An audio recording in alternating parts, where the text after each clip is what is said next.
Bueno, vamos a la primera clase, parte 2 del tarot de Marsella. Y hola, gente hermosa, qué bella me siento al tenerlos hoy tan cerquita, como una supernova. Algunos sabrán qué es eso, otros no. Una supernova es una explosión de una estrella en el universo. Y yo cuando ustedes me escriben o me siento de esa manera, como una supernova, porque para que haya vida, primero debe de haber una estrella. Y para mí, ustedes son parte de mi vida, de mi universo y mi cielo, tan llenos de estrellas como la vida misma hoy. Entonces vamos a empezar, después de decirle algunas cositas que tenía guardadas en mi corazón para todos ustedes.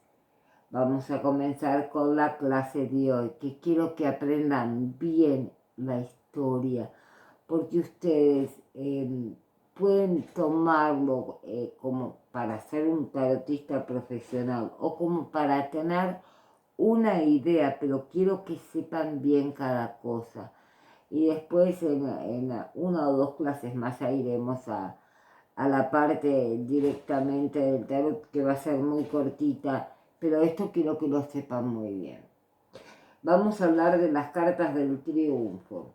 Las cartas que más adelante se caracterizan al tarot parecen haberse desarrollado unos 40 años después y se mencionan en el texto superviviente de Martiano de Tortona.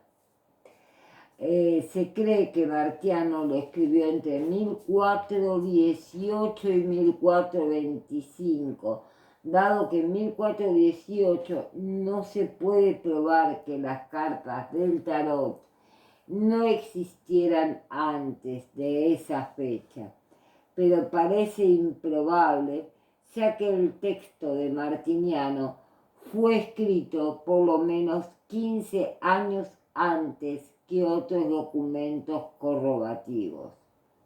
El mazo de tarot que Martiniano describe se puede considerar precedente al mazo que conocemos hoy en día, ya que es distinto en algunos aspectos. Por ejemplo, su mazo tenía solo 16 triunfos, o sea, 16 arcanos mayores. Sus figuras no eran comparables a las cartas ordinarias del tarot.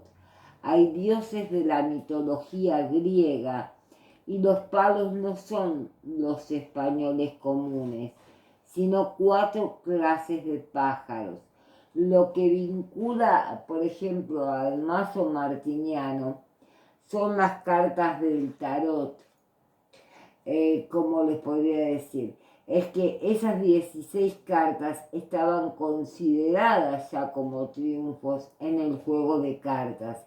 Alrededor de 25 años después, un casi contemporáneo, Jacobo Antonio Marsilio, lo llamó Ludus Triumphorum, o Juego de los Triunfos. La correspondencia en la cual Marcelo utilizó ese término ha sido documentada y traducida hasta en internet. El siguiente documento, que parece confirmar la existencia de algo similar a los naipes de tarot, son dos mazos de Milán, el Brambilia, si no me equivoco, y el Tarocchi Carichalet, existentes pero incompletos, y 3 documentos, todos del Tribunal de Ferrara, Italia. No es posible poner una fecha precisa a las cartas, pero se estima que fueron hechas alrededor de 1440. Los 3 documentos datan del 1 de enero de 1441 a julio de 1442, con la palabra triunfi documentada. Por primera vez en febrero de 1442, con la palabra triunfo documentada. Para esa palabra triunfi es visto como poco fiable. Sin embargo, el hecho de que el mismo pintor Sagramoro fue comisionado por el mismo patrón Leonelo de Este, como en el documento de febrero de 1442, indica es que al menos plausiblemente un ejemplo del mismo tipo después de 1442 pasaran 7 años sin ningún ejemplo de material similar, lo que permite interferir que no hubo una mayor difusión en esos años. El juego pareció ganar en importancia en el año 1450, que fue un año de jubileo en Roma, lo que implicaba muchas festividades y movimientos de peregrinos. Hasta ese momento, todos los documentos relevantes apuntaban a un origen de las cartas de Triunfi en la clase alta de la sociedad italiana, específicamente en las cortes de Milán y Ferrara, en esa época las cortes más exclusivas de Europa. Los mazos antiguos del tarot, las cartas de tarot más antiguas que sobreviven son las del llamado tarot Carichal o tarot Visconti Modroné, que fue creado en 1442 y 1447 por un pintor anónimo para los Visconti Sforza, la familia dominante de Milán.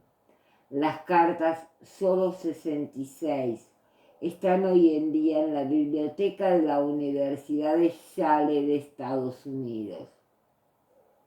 Los jugadores de Tarochin Tarot, entre los primeros mazos de tarot, el más famoso, fue pintado a mediados del siglo XV para celebrar las conquistas del poder en Milán por Francisco Sforza y su esposa Bianca Maria Visconti, hija del duque Filippo Maria. Probablemente fue pintado y Bonifacio Bembo, pero algunas cartas fueron hechas por miniaturistas de otra escuela. 35 de las cartas están en la Biblioteca y Museo de Morgan, 26 en la Academia de Carrara y 13 en la Casa de Coleoni. Y 2, el diablo y la torre, se encuentran perdidas o quizás no se hicieron nunca. Este mazo de tarot Visconti Sforza, que ha sido largamente reproducido, combina los palos de espadas, bastos, oros y copas y las figuras de rey y reina, caballo y sota con triunfos que reflejan la iconografía convencional de la época en un grado significativo. Este origen de las cartas parece que los motivos específicos por los cuales fueron añadidos los triunfos a la estructura del mazo corriente de 4 palos, 14 cartas, eran ideológicos. La idea sería constituir un sistema particular de enviar mensajes de diferente contenido. Los primeros ejemplos conocidos exhiben ideas filosóficas, sociales, poéticas, astronómicas y heráldicas. Por ejemplo, así como un grupo de antiguos héroes de la antigua Roma, Grecia, Babilonia, como en el caso del tarot Solabusca de 1491, y el poema de Boiardo Tarocci, producido en una fecha desconocida, existente solamente por la descripción en el breve libro martiniano. Fue producido para mostrar el sistema de los dioses griegos, un tema muy de moda en Italia. En ese tiempo su producción bien puede haber acompañado una celebración triunfal del comisionado Filippo Maria Visconti, duque de Milán. O sea, que el propósito de ese mazo fue expresar y consolidar el poder político en Milán, como era común en otras obras de arte de esa época. Los 4 palos mostraban aves, motivos que aparecían regularmente en la heráldica de los Visconti, y el orden específico de los dioses da fundamento para asumir que el mazo estaba pensado para demostrar que los Visconti se identificaban como descendientes de Júpiter y Venus, que no eran vistos como divinidades, pero endiosados como héroes terrenales. El historiador italiano Giordano Berti supone que fue el propio duque de Milán, Filippo Maria Visconti, el inventor del tarot Stuart Kaplan, un reconocido experto en el tarot, dice que todo el simbolismo del tarot, tal como lo conocemos hoy en día, se desarrolló del tarot italiano. Durante mucho tiempo las cartas del tarot permanecieron como un privilegio de la clase alta, y aunque pueden rastrearse y hasta el siglo XIV algunos sermones que arrojaban invectivas contra el demonio inherente en las cartas, la Iglesia Católica y la mayoría de los gobernantes civiles no condenaban habitualmente las cartas del tarot en los primeros tiempos de su aparición. De hecho, en algunas jurisdicciones las cartas del tarot estaban específicamente exentas de normas legales.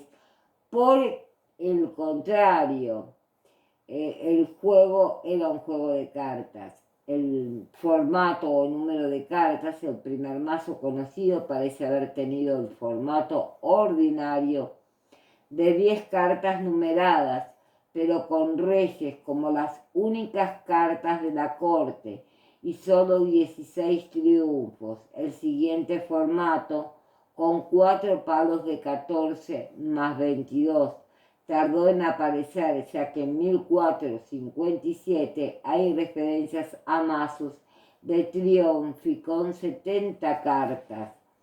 No hay evidencia que muestre que el formato final de 78 cartas existiera antes del poema de Tarocchi y de Boiardo y el tarot de Solabusca. Algunos investigadores opinan que los mazos de triunfi de la primera época tenían 5 palos de solo 14 cartas, 10 de los triunfos y el comodín.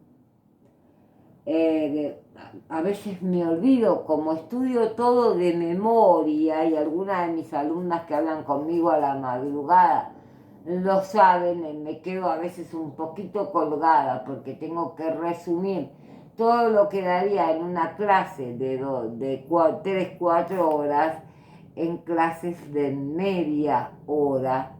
Entonces, bueno, me quedo estudiando casi toda la noche. Pero bueno, estaba contándoles que eran los triunfos, que simplemente un quinto palo la predefinía con la función de los triunfos. El diseño, las 22 cartas inspiradas en el tarot de Marsella. El diseño de los naipes es variado, aunque existen diseños clásicos como el del tarot, y espero que se suscriban a mi canal, me dejen una manito hacia arriba y un comentario de lo que estoy charlando hoy. el tarot de Marsella a final del siglo XVII, que ha servido como una guía en la elaboración de las figuras y su simbología.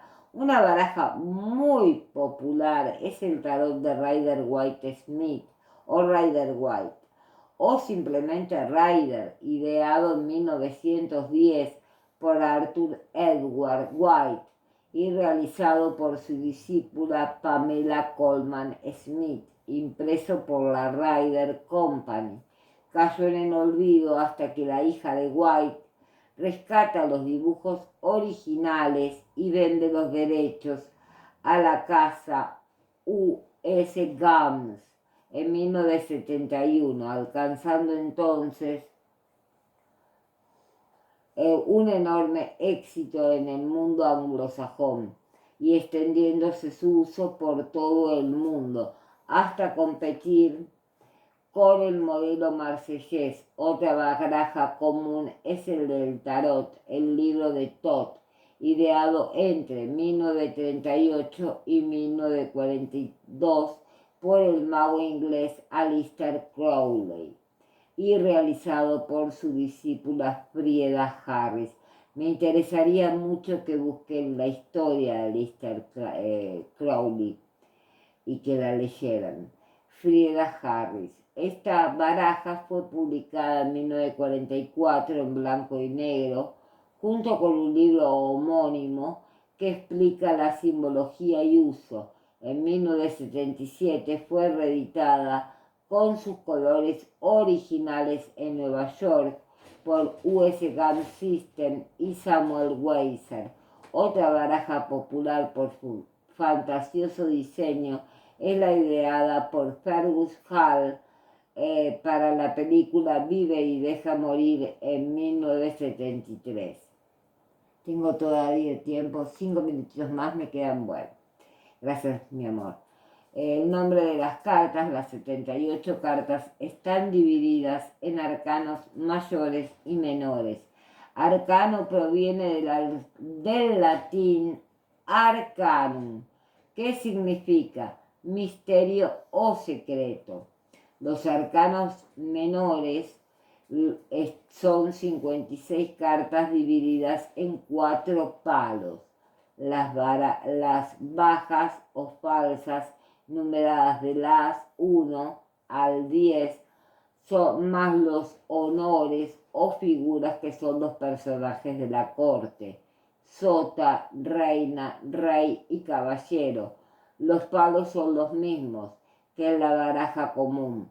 Algunos mazos utilizan los oros, copas, espadas y bastos, como en la baraja española, y otros el pique, corazón, trébol y diamante, como en la baraja francesa. Los arcanos mayores o triunfos mayores son 22 cartas. El nombre de arcanos mayores es usado en la práctica esotérica. El nombre de triunfos mayores es usado en el tarot como juego, en el que solo se muestra el número romano en cada carta, más una decoración que es la misma en cada una. En las variedades para la interpretación esotérica, cada arcano representa una imagen de carácter arquetípico, y eso lo veremos cuando les explique a Jung. Numerosos simbolismos, aunque existen mazos que tienen el número y el nombre de los tarots más viejos, no tienen ni número ni nombre para estos arcanos. Asimismo, no tienen un orden predeterminado. De cualquier modo, los nombres y los números de cada carta son los siguientes: el 1 el mago, versión de Jean Dodal, el tarot de Papus. El mago arcano número 1 según el tarot se asocia con el pluricosmos, con la fractura de la superfuerza inicial. El mago es un hombre que se halla de frente, con los pies firmemente asentados en el suelo, con la cabeza inclinada ¿la ven? Hacia la izquierda, con lo que sugiere una acción directa, predicha de suficiente reflexión. Este naipe contiene la naturaleza completamente masculina, tanto en el sentido real, hombría, faro, etc., como esotérico, principio fundamental de acción y no contemplación sobre el mundo. En muchas ocasiones representa el dominio de lo real, referido al control sobre acontecimientos. Sus cabellos son blancos y dorados, porque su inteligencia es el fruto de su edad. En el mazo de Rider-Waite, paradójicamente, es un hombre joven. El mago mira fuera de la carta hacia nuestros sueños. Su rostro refleja una perfecta espontaneidad. Ni siquiera mira lo que está haciendo. Su mirada está perdida en el infinito. Otras interpretaciones sugieren que se dirige a un auditorio concreto, simbolizado en este caso por el consultante o lector, lo que le confiere un sentido de comunicación, difusión, discurso y de nueva acción en el mundo. El mago tiene sombrero en el de Marsella en forma del infinito, la banda en forma de infinito en numerosas sociedades secretas significa iniciación o posesión de conocimientos secretos y una sabiduría superior. El mago tiene una vara que es una especie de antena, con lo cual coge uno de los sueños que le ofrece el loco y este sueño lo pone sobre la mesa para hacerlo realidad. La vara actúa de canal o puente entre lo espiritual y lo material, una mesa incompleta en el que de Marsella con 3 patas, la cuarta pata no se ve porque representa lo que no vemos, pero que está aquí. Vemos también una de sus piernas sustituye a esa pata desapercibida, pues él mismo se funde con su trabajo. En otros tarot no se muestra toda la mesa. El mago trabaja con 4 elementos: bastos, la varita, copa, los vasitos, espadas, la daga, oros, monedas. Y bueno, continuaremos con esto en la próxima clase porque ya no me queda prácticamente tiempo para terminar el video. Los amo con todo mi corazón y continuamos en la próxima clase.